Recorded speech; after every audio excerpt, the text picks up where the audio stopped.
Hey, I'm Randy and I'm the Cheap Audio Man. Here at the Cheap Audio Man, we don't feel like hi-fi equipment, amps, speakers, DACs, turntables, AV receivers, speaker stands, I don't know, all of it, should cost more than buying tickets to the Dennis Leary Henry Rollins Celebrity Deathmatch. Because I don't care what that costs. I'm buying a ticket.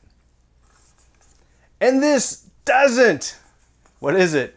It's the Aiyima A07. So sit down, grab a cup of coffee, and let's talk about the Aiyima A07.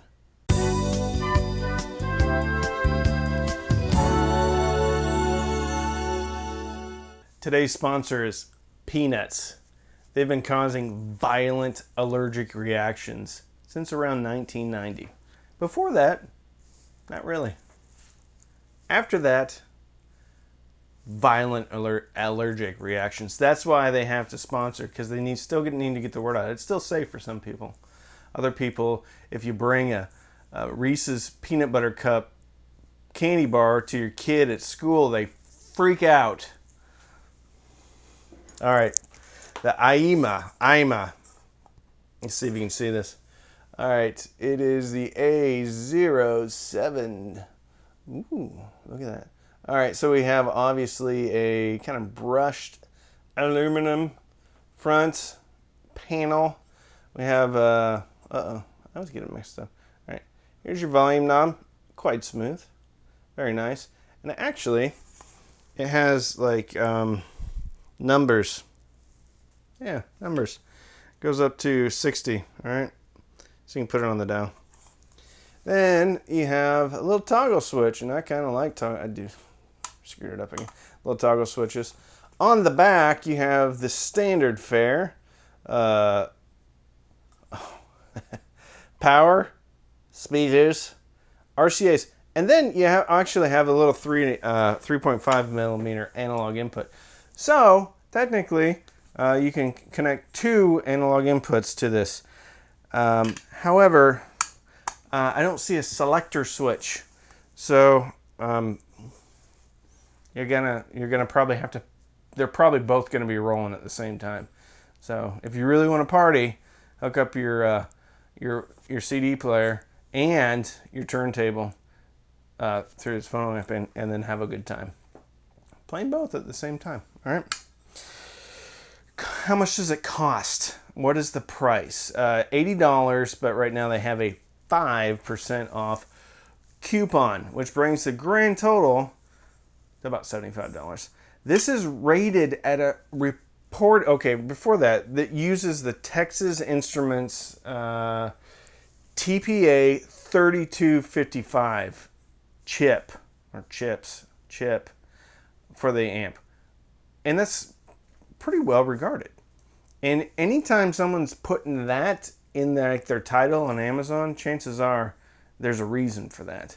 And then it also uses the NE5532 op amp, and they're putting it in lights here. Okay, so they're not trying to hide anything, which I respect and I like, because there's some other companies that they put their amp out there and they just it's a class something or other and makes 100 watts and stuff. Okay, so they are being who they are and they're leaning into it. All right. How's it sound? Well, this is pretty awesome. I initially hooked this up to the SMSL M300. It's a balanced DAC, AKM DAC, all right? And I dialed it into what I prefer, which is sound color mode 3 and then roll off mode 3 or 4. And it was good. It wasn't like most Class Ds for me sound very similar. They sound very flat throughout the bass and the mid-range, and then they can kind of sound almost sterile into the upper frequencies. Now, you can mitigate that with EQ modes, tone controls, and things like that. This has no tone controls. It is what it is. And I'm glad it is what it is because it's pretty good. With the AKM DAC, personally for me, it was good. Wasn't great. I then hooked up the topping D50S. Very nice little DAC, Saber DAC, LDAC, Bluetooth, full-size USB. That DAC I couldn't recommend highly enough, the topping D50S. Very good. And that's when this thing just started to kind of blow my mind, in the sense that I couldn't tell anymore that it was a Class D. And I've had the Fozzy Audio BT28, one of the Fozzy Audios with the DAC built in, topping MX3, SMSL 8018, SMSL SA300, which is pretty good when you're running EQ. That's what worried me about this, is there's no EQ in here. I didn't need it. And I think I'd be hard pressed if I was in a blind test and I had the topping DAC, or maybe a Burr Brown DAC, or maybe like a ladder DAC, feeding this, if I could tell the difference. I don't think I'd be able to pick out the Class D. So I listened to it, and then I went and I started reading Amazon reviews, and they're pretty stellar. And I have to agree with nearly all of them. The bass is controlled. It's full, and this is with the topping DAC. It's full. Mid-range is clear. Highs are very clear, but yet not overdone. This sounds very similar to me as a Vista Audio Spark. Vista Audio Spark is 20 watts per channel. This is reportedly 300 watts per channel, but you have to use a 48 volt power supply, like 7 amp. It comes with a 32 volt power supply with a 5 amp. Here's the one thing that I have a about with this. So I could turn this almost all the way up. And I was using I almost said USS Crichton. I was using the CSS Crichton speakers, 87 dB, 8 ohms, not super hard to drive. And even with the lower powered power supply, this still should be, let's say minimum, this should be making 50 watts. And I don't know if it is, because I was able to max out the volume, able to max out the gain on the topping, and I really was barely getting mid 80s as far as SPL. I'm talking 3 feet from the speakers. 20 watts on the Vista Audio Spark would blow me out of the water at that level. 15 watts on the tube amp would blow me out of the water at that level.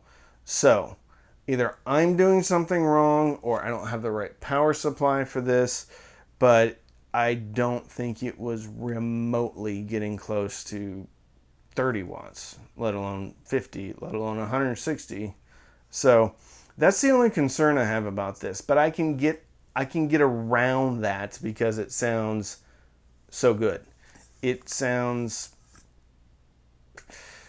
okay. The Fozzy Audio BT20A sounds pretty good, and it has tone controls, and that can sound a little bit lush, which I like. However, on the top end, there's sacrificing a bit of detail on the Fozzy Audio BT20A. And you're sacrificing clarity too.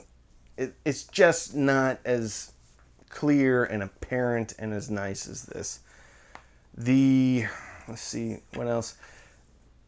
Everything else just seems a little bit harsh. Very impressed, very impressed. I need to figure out what's going on with the power, why I'm not getting enough juice out of this thing, because on paper it should be providing a remarkable amount of power, even with a 32 volt power supply, even with a 24 volt power supply, it still should be providing plenty of power. Do I recommend it? Absolutely. But bear in mind, when you get this, you may not get your speakers as loud as you may want them initially. And it could be me doing something wrong. Could be for sure. But it sounds, it is the best little amp that looks like this, Class D, that I've ever heard. I said that about the SVS sound bass, and I still stick to that for the sound bass, except this to me is what I think an amp should sound like. This sounds very similar to the Emotiva TA100 or the Emotiva A300 or even the Anthem integrated 225, which is a monster. Now maybe this isn't quite as spacious and things like that on the soundstage, but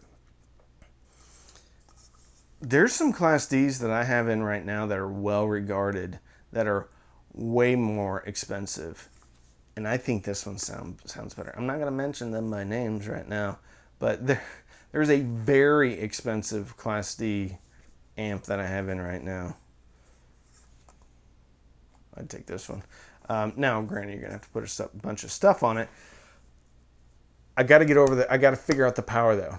All right, because it just doesn't seem right. Maybe it was my DAC or something, but I had the gain maxed all the way up. I don't know. Maybe I'm screwing something up. We'll see. I'm gonna keep exploring this one though. This is a very good $75. Get yourself a DAC. You're going to destroy most desktop solutions, and I'm talking about most desktop solutions that are more expensive. Also have another product in. It's a headphone amp and a Sabre DAC and LDAC Bluetooth. I think these are going to pair up well together. So we might be putting a system together for, 200-ish, a little bit more, and it's going to be fantastic. Have a lot of options, okay? So if you want to support me, you can sign up for Patreon. Patreon.com/cheapaudioman. Every Sunday night we have patron-only Zooms. We also have a patron-only Facebook group. We also have patron-only content. I'm getting ready to film. I'm getting ready to record some patron-only content and throw it up there because there's something that I got in today that is quite good. And there is a few opportunities to save some money if somebody would be interested. Also, you can sign up for Amazon Music for free. You get 3 months for free. I get $2. And now Amazon HD is rolled into Amazon Music. Free high res. You can also use any of the links. If you buy this through my link, I will get a commission. It's not going to cost you any more though. All right? So don't binge watch anything on Netflix or Hulu. Binge listen on your new Aiyima A07. And fill your soul with not Class D sounding happiness. With that, I'm Randy. I'm the Cheap Audio Man.